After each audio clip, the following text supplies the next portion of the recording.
Pengungsi Rohingya yang ada di Pulau Bhasanchar merasa seperti terpenjara. Meskipun secara fisik mereka bebas bergerak di pulau itu.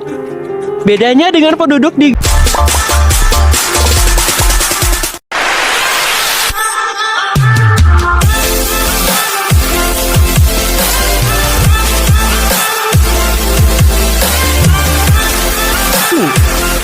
Sebenarnya, siapakah mereka dan ada apa dengan mereka? Katanya, mereka sebenarnya sudah punya pulau pengungsi di Bangladesh. Pulau khusus untuk pengungsi Rohingya. Di Pulau Bhasanchar, pengungsi nggak hanya akan dikasih rumah, tapi juga ada masjid, rumah sakit, gudang penyimpanan makanan, tempat perlindungan angin topan, dan berbagai fasilitas lainnya. Bahkan di pulau itu juga ada panel surya buat kebutuhan listrik dan air para pengungsi. Untuk melindungi pulau dari gelombang laut dan angin topan, di sekitar pulau juga dibangun tanggul yang panjangnya 12,1 km. Kemudian rencananya juga akan ada 1.400 rumah kloster yang dibangun di Pulau Bhasanchar. Ini semua adalah upaya besar buat memastikan bahwa pengungsi Rohingya bisa punya tempat tinggal yang layak dan juga aman, guys. Semoga saja dengan semua usaha ini, kehidupan para pengungsi bisa lebih baik dan mereka bisa mendapatkan perlindungan yang mereka butuhkan ya, guys. Situasi pengungsi Rohingya. Dengerin nih, situasi pengungsi Rohingya yang kabarnya semakin serius. Menurut laporan UNHCR, yang terbaru di Oktober 2023, ada lebih dari 1,2 juta pengungsi Rohingya yang mencari tempat aman di berbagai negara. Dan tahu nggak guys, Bangladesh jadi negara yang paling banyak menampung mereka dengan jumlah lebih dari 960.000 orang. Mereka tinggal di kamp pengungsian yang ada di Cox's Bazar di Bangladesh. Cox's Bazar ini dulunya terkenal sebagai tempat wisata loh guys. Malah pantainya juga dianggap sebagai pantai natural terpanjang di dunia yang panjangnya sampai 125 km.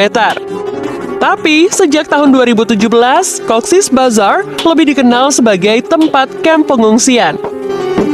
Daerah yang luasnya cuma 26 km persegi ini sekarang dihuni oleh lebih dari 900.000 pengungsi. Jadi, tempat yang tadinya sebagai tujuan wisata itu sekarang jadi kamp pengungsian terbesar di dunia. Kepadatannya aja nih sampai 5 kali lipat dari Singapura. Karena kepadatan yang ekstrim ini, kondisi hidupnya jadi kurang higienis. Bayangin aja guys, satu kamar bisa diisi sampai 10 orang buat tidur. Terus, karena kondisinya yang padat dan sulit, sering terjadi masalah kekerasan, pelecehan seksual, perdagangan manusia, penculikan, dan banyak masalah lainnya di Cox's Bazar.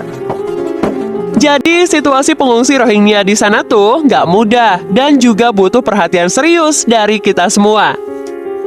Sedangkan untuk keamanan, pemerintah Bangladesh membatasi akses Rohingya. Hal ini untuk mempertegas sifat sementara dari tinggalnya pengungsi Rohingya di Bangladesh. Pemerintah Bangladesh juga tidak ingin para pengungsi masuk ke dalam kehidupan masyarakat umum mereka. Namun meski begitu, pemerintah Bangladesh tetap memegang prinsip non-refoulement dan terus menyediakan tempat bagi warga Rohingya sebagai pengungsi dari tanah air mereka di Myanmar. Cox's Bazar saja tidak cukup. Guys, cerita tentang kamp pengungsian Rohingya ini nampaknya makin kompleks saja. Seiring waktu, kamp pengungsi di Cox's Bazar terus bertambah besar. Menurut studi yang dilakukan pada tahun 2018, lebih dari 2.000 hektar hutan udah hilang karena dipakai buat pembangunan kamp pengungsian. Dan ini berimbas pada hubungan antara pengungsi Rohingya dengan masyarakat setempat. Karena kedua belah pihak sama-sama bergantung pada hutan itu untuk bahan bakar, makanan, dan obat-obatan, jadi ketegangan antara mereka pun mulai meningkat. Selain itu, Cox's Bazar jadi lebih rentan terhadap bencana tanah longsor karena banyaknya pembukaan lahan. Nah, karena masalah ini pun, akhirnya pemerintah Bangladesh mengambil langkah dengan mengumumkan proyek Asrayan 3 di tahun 2019. Tujuannya adalah buat ngurangin kepadatan di Cox's Bazar dengan merelokasi pengungsi Rohingya ke tempat baru. Tempat baru itu berlokasi di Bhasankar, sebuah pulau terpencil. Ide relokasi ini diharapkan bisa jadi solusi buat masalah kepadatan dan dampak lingkungan di Cox's Bazar.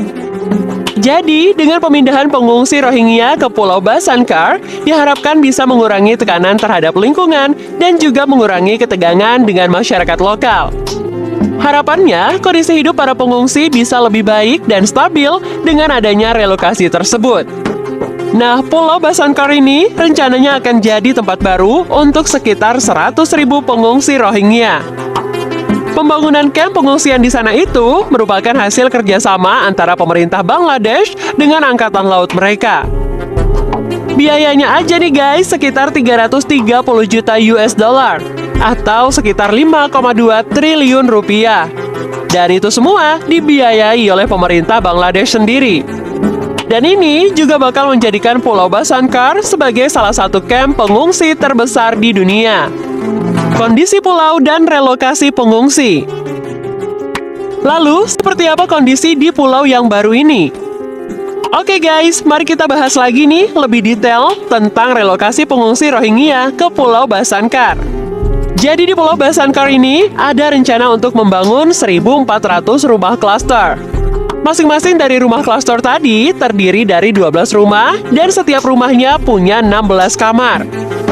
Desainnya dibuat dengan ketinggian 1,2 meter dari tanah. Jadi pas hujan lebat, para pengungsi nggak perlu khawatir rumahnya bakal kebanjiran. Sampai saat ini sekitar 120 rumah klaster sudah berhasil dibangun. Pemerintah Bangladesh sendiri sudah mulai merelokasi pengungsi Rohingya ke Pulau Bhasankar sejak Desember 2020. Sampai Mei 2022, sekitar 30.000 pengungsi udah dipindahin ke sana. Proses pemindahannya pun dilakukan bertahap guys. Ada dua kelompok pertama yang jumlahnya sekitar 4.000 orang udah dikirim ke Pulau Bhasankar. Dan rencananya akan terus berlanjut sampai total 100.000 orang tiba di sana. Nah, untuk proses relokasi ini sendiri, pemerintah Bangladesh menggunakan kapal-kapal pengangkut yang mereka buat sendiri guys. Ada 6 kapal yang digunakan dan masing-masing kapal bisa membawa sekitar 320 penumpang. Ini merupakan langkah besar dalam upaya memberikan tempat tinggal yang aman dan layak bagi pengungsi Rohingya yang selama ini hidup dalam kondisi sulit di kamp pengungsian Cox's Bazar. Latar belakang Rohingya. Jadi, Rohingya ini adalah sebuah kelompok etnis yang mayoritasnya beragama Islam dan udah lama banget tinggal di Myanmar. Kebanyakan dari mereka tinggal di Rakhine, yang notabene adalah salah satu daerah termiskin di Myanmar. Nasib mereka ini nggak mudah loh guys. Sejak Myanmar merdeka pada tahun 1948, Rohingya udah ngalamin banyak banget kesulitan. Mereka seringkali dikucilkan dan dimarginalkan. Nah, kisah mereka ini makin rumit pas pada tahun 1962. Pada waktu itu terjadi kudeta militer di Myanmar dan keadaan membuat Rohingya berubah drastis. Pemerintah baru ini mewajibkan semua orang untuk punya kartu registrasi nasional.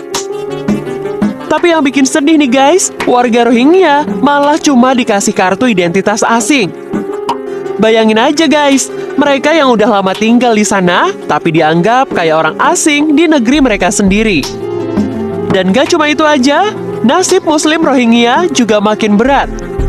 Setelah kejadian kudeta militer di Myanmar pada tahun 1962, pemerintah Myanmar mulai ngusir ribuan Muslim Rohingya. Sampai pada tahun 1978, udah lebih dari 200.000 orang Rohingya terpaksa mengungsi ke Bangladesh, negara tetangga Myanmar. Mereka nggak punya pilihan lain karena situasi di Myanmar yang makin sulit buat mereka. Terus, sampai tahun 1990-an, secara perlahan banyak Rohingya yang memilih untuk meninggalkan Myanmar. Tapi guys, yang paling parah terjadi di tahun 2017. Waktu itu, ada gelombang kekerasan besar di Rakhine, salah satu negara bagian di Myanmar. Akibatnya, lebih dari 742.000 orang Rohingya, termasuk anak-anak, harus lari ke Bangladesh buat cari perlindungan. Bayangin, mereka harus berjalan kaki berhari-hari, melewati hutan, dan bahkan menempuh perjalanan laut yang super berbahaya. Semua itu mereka lakukan demi mencapai Bangladesh, tempat yang mereka harapkan bisa jadi perlindungan. Jadi itulah cerita sedih dari perjalanan Rohingya yang gak gampang dan penuh dengan tantangan besar, guys.